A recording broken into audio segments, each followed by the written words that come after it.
Bonjour Sophie. Bonjour Brigitte et bonjour Sophie. Et bonjour Sophie. Bon, ça va toutes les deux. Hein. Donc vous avez le fantasme de faire l'amour avec votre meilleure amie que vous connaissez depuis longtemps, hein, puisque vous connaissiez, vous aviez 10 ans, hein, c'est ça? Ouais, c'est ça. Je l'ai connue, je devais avoir, c'est ça, à peu près 10 ans. Et c'est vrai que c'est une très jolie fille qui a toujours eu beaucoup de succès et qui a été pour moi, alors pas complètement un modèle sur tous les points, mais en tout cas sur certains aspects, oui, parce que c'est quelqu'un qui donne envie, qui me donne envie. Et c'est vrai qu'il m'est arrivé quand j'étais ado de faire des rêves érotiques d'elle. Et puis, le temps a passé. Enfin, c'était uniquement des rêves et ça allait pas plus loin que ça. Et dans la réalité, c'était pas quelque chose dont j'avais envie. Donc, c'est-à-dire qu'au début, vous avez des rêves érotiques avec elle, alors que vous n'aviez pas encore le fantasme de faire l'amour avec elle. Exactement. Ouais, c'est ça. Et donc, ça vous a interpellé, j'imagine. Oui. Et en même temps, pas tant que ça. Je crois aussi que j'ai laissé, que je me suis pas trop encombré la tête avec ça. Et pas tant que ça, en fait. Ça m'a pas tant interpellé que ça. Le temps a passé. On s'est perdu de vue pendant un grand moment. Et puis, même si je continuais de penser à elle parfois, et récemment, en fait, je l'ai revue. Et par contre, là, ça m'a beaucoup plus interpellée. J'ai refait des rêves érotiques. Et maintenant, je me surprends à penser de temps en temps, à me dire, quand je vais la revoir, ça me plairait. J'aimerais bien passer à l'action. Alors, en réalité, je crois pas que je ferais quoi que ce soit, parce que je pense que ce serait difficile d'aborder le sujet, pas sûr que ce soit partagé du tout en plus. Mais vous avez déjà fait l'amour avec des femmes ou pas? Très peu, parce que par contre j'ai une sexualité assez libérée, hein. J'ai eu beaucoup de partenaires, mais j'ai eu quelques rapports avec des femmes. Mais en général, je suis beaucoup plus difficile dans le choix d'une partenaire féminine que d'un partenaire masculin. D'accord, mais ça veut dire que pour vous, ça serait possible. Je veux dire, il n'y a pas un blocage par rapport à votre orientation sexuelle. Mais vous sentez bien qu'elle, a priori, elle est très hétéro. C'est ça, vous voulez dire? Je pense. Oui. Mais je crois, je suis avec une psychanalyste, alors je ne vais pas interpréter le rêve à sa place, mais là, en l'occurrence, vos rêves, c'est aussi ce que vous imaginez de vous, hein. C'est pas forcément le désir réel de faire l'amour avec, enfin, il me semble. Hein. Oui, d'ailleurs, Sophie explique bien la différence entre le rêve quand on dort et le fantasme. Le rêve, ça s'inscrit vraiment totalement ailleurs. Et on dit souvent, en tout cas pour décrypter les rêves, selon le code freudien, qu'on est tous les personnages du rêve. Donc oui, Brigitte a raison. Ce rêve-là de faire l'amour avec cette amie-là, c'est soi-même sublimé, que l'on rencontre, que l'on aime aussi. Surtout la meilleure amie, c'est toujours un petit peu soi. Et si celle-là, en plus, est très charmante, très soi et soi encore mieux. Avec lequel peut-être on se réconcilie, duquel on jouit. Le fantasme, après, voilà, tel que Sophie vous le racontait, oui, là, il apparaît plus ambigu. Il y a sans doute encore de ça, sans doute il y a un idéal féminin là qui vous intéresse. Est-ce que c'est vraiment une envie de passer à l'acte ? Rien n'est moins sûr. Voilà, il y a peut-être quelque chose que vous avez envie de rejoindre, une séduction qui vous intéresse, et qui réclame. Vous disiez que vous ne vous laissiez pas encombrer par vos rêves quand vous étiez adolescente. Ce fantasme-là, ça réclamerait aussi, en tout cas, ça ne mérite pas de s'y appesantir. Il est à laisser vivre aussi, à vous laisser traverser par lui, à le laisser faire aussi. Et sans doute que concrètement, oui, il ne s'en passera pas grand-chose. En tout cas, vous n'en ferez pas grand-chose. Oui. Ça vous dérange, vous, ce fantasme ? Non, pas du tout. Non, c'est pas quelque chose qui me dérange, c'est quelque chose qui me questionne de temps en temps, mais c'est pas quelque chose qui me dérange, et en même temps, c'est pas non plus une situation sur laquelle je me serais masturbée, ou c'est vraiment, ça passe dans la tête, mais c'est pas non plus un moyen d'excitation personnelle. Oui, c'est ça. Quand vous la voyez, vous mouillez pas spécialement. Non. Mais je crois dans ce que vous nous racontez, Sophie, que c'est plus une question de projection de cet idéal féminin qui vous a certainement d'ailleurs beaucoup aidé quand vous aviez 10 ans. Il y a peut-être aussi cette nostalgie-là, dans le bon sens du terme nostalgie, c'est-à-dire que quand vous aviez 10 ans, vous étiez deux super copines, et on sait que quand on est enfant, le fait d'avoir une très très bonne copine qui nous porte un peu vers le haut, ça nous aide aussi à grandir, à nous construire. Donc il y a peut-être de ça au fond. D'accord. Oui, je comprends. Vous voyez, elle représente un petit peu un idéal de vous-même, au fond. Oui, c'est sûr. C'est vrai qu'il y a des choses, c'est ce que je disais, que j'enviais, mais dans le bon sens du terme, pas en jalousie. Donc c'est ça, oui. Oui, mais vous voyez, quand on parle par exemple du désir mimétique, qui est quelque chose qui maintenant est reconnu par les neurosciences, soit on a un modèle qu'on a envie de copier, ou alors c'est une rivale. Là, en l'occurrence, on a l'impression que cette femme, c'est un modèle que vous avez envie de copier, et qui finalement est... Alors après, qui est en plus un peu de fantasme, c'est peut-être parce que ce modèle est très très fort, sans doute. Oui, ça a du sens. Oui, et puis que ce soit vécu comme, de cette façon fantasmatique.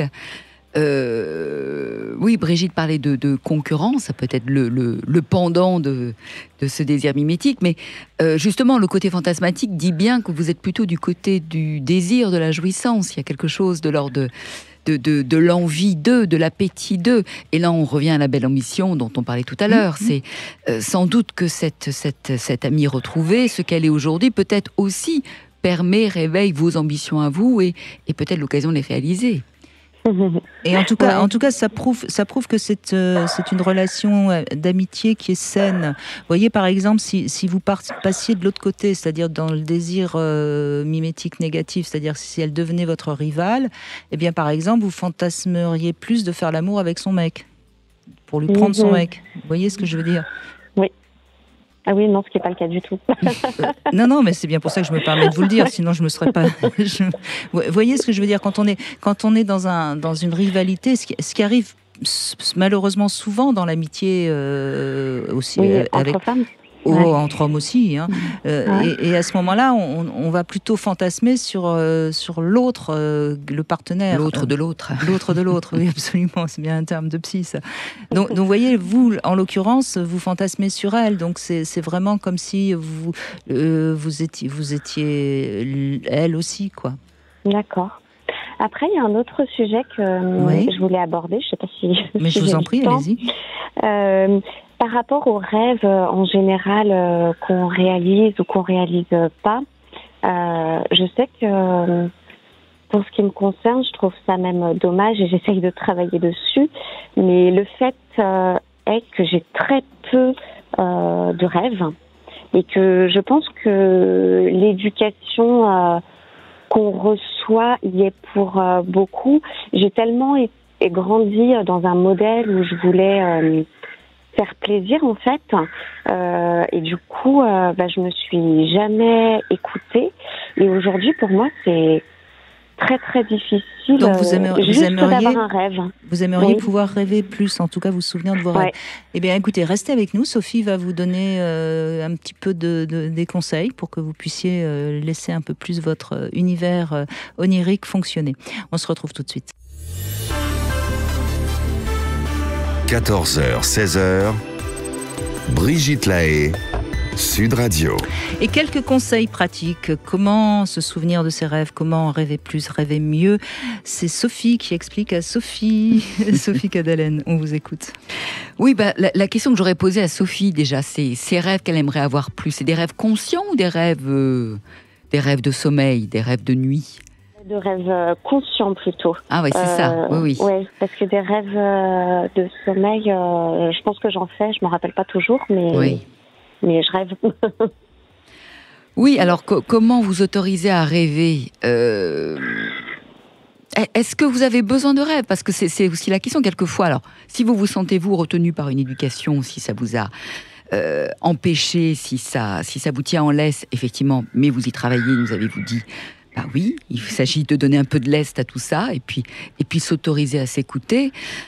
Ensuite, ça se fait pas de manière volontaire comme ça. C'est déjà réalisé qu'on est empêché de s'imaginer plus ou davantage, qui va permettre peu à peu de desserrer l'étau ou la laisse, comme je disais. C'est le côté antinomique de l'intention. Si on dit il faut que je rêve, ça va pas marcher non plus. Donc c'est juste se dire tiens, mais au contraire. Peut-être le prendre à l'inverse. Qu'est-ce qui m'empêche de rêver? C'est peut-être ça la question aujourd'hui plus importante à vous poser, Sophie. Mais peut-être qu'il faudrait tout simplement vous mettre à prendre un stylo, une feuille de papier et inventer un scénario. Par exemple, justement, qu'est-ce que je ferais avec cette amie? Imaginons qu'on est dans la même chambre. Et à ce moment-là, vous inventez.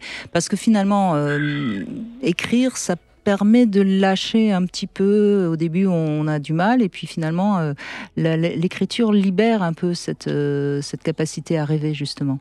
Vous voyez ? Peut-être je ne sais pas quels seraient les domaines de votre vie où vous aimeriez être un peu plus capable de rêver. Et ben vous racontez des histoires dans ces domaines-là. C'est vrai que c'est tous les domaines, mais après, j'admire les gens qui ont des rêves. Vous commencez par un domaine en particulier. Vous n'êtes pas obligé de tout attaquer d'un seul coup, ça ne marchera pas. Sophie, est-ce que des fois vous vous dites « tiens, je serais bien en vacances, j'irais bien faire un tour au bord de la mer là demain » ou est-ce que ça vous arrive? Oui. Voilà. Sûr. Ce sont des rêves, ça. Voilà. Et alors, pour le coup, on les mettrait plutôt, nous, en psy, du côté dans la case fantasme. C'est aussi du fantasme, de s'imaginer, tiens, tout d'un coup, si dans une heure, voilà, j'étais au bord de la mer, comme ce serait chouette. Et continuer à imaginer ce que vous feriez. Exactement. Mais c'est pour ça, reprenez ça de manière très modeste. Vous imaginez sans doute des rêves très ambitieux, justement très construits, avec des directions peut-être très précises. Mais toutes ces micro-envies qu'on a et que souvent on retient pas, mais qui font qu'au quotidien, tiens, je mangerais bien une glace qu'on va pas forcément manger.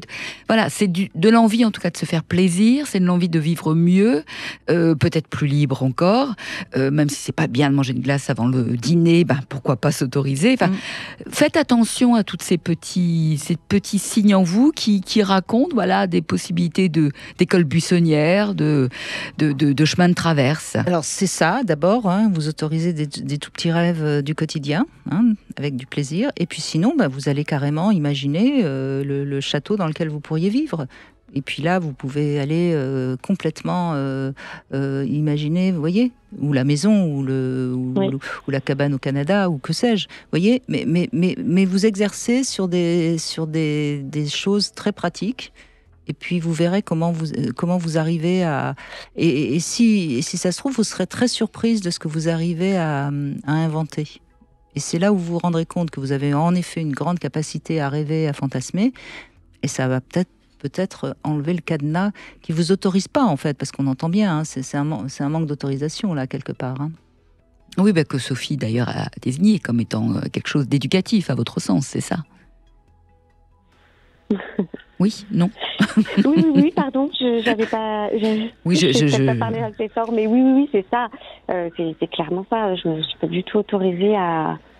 On vous a pas autorisé. Quand vous étiez petite, sans doute qu'on vous a coupé dès que vous disiez quelque chose. Arrête de dire des bêtises. Vous voyez ce genre de phrases que les parents ne se rendent pas compte. Mais par exemple, si petite fille vous jouiez avec je ne sais quoi et que vous étiez en train de dire c'est mon cheval. Et si on vous répond arrête de dire des bêtises, ça coupe. Vous voyez. Ouais. Voilà.